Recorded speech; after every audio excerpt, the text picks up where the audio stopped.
So talk us through like how do you actually find these frugal entrepreneurs in India and how do you identify them? How do you back them?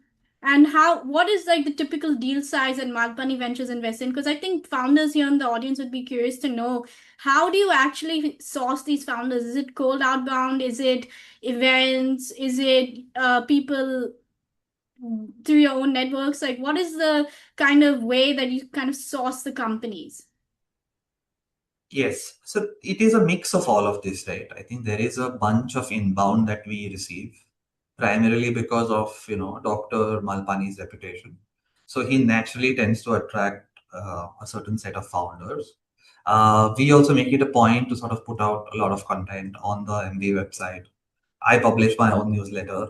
So we try to align and, put out our thought process in the public, and that tends to sort of attract a particular set of founders. So I would say, about half of it is, pure inbound, and it's mostly cold. We do get a lot of referrals now from founders and people that we trust. So those are obviously a big bunch, and then the others are more opportunistic, right? Like so, we do tend to travel to other cities. We like to spend time in, not Bombay, Bangalore, or Delhi, but cities beyond these three, and that is where we sort of look to find the right fitment of the founder. So yeah, so it's a bunch of a lot of things. It's not a singular thing. From a founder lens, I think what I would say is that what you can do is probably try to expand your surface area, right? I think. Whether it's on X, whether it's on LinkedIn, I think people who can stand out from AI slop today are getting noticed, right? Like, so I think it's becoming very easy to sort of spot AI written articles versus having a point of view. Yeah, so it's become very easy to sort of distinguish judgment from pure, intelligence, right? Like, so I think what VCs are looking for in founders is whether they have a point of view, whether they have whether they can demonstrate their judgment, right? Like, so I think if you're a founder or an aspiring founder, then you should sort of be putting out, your points of view, your thought process, or, just maybe customer conversations, right? Everything sort of adds up.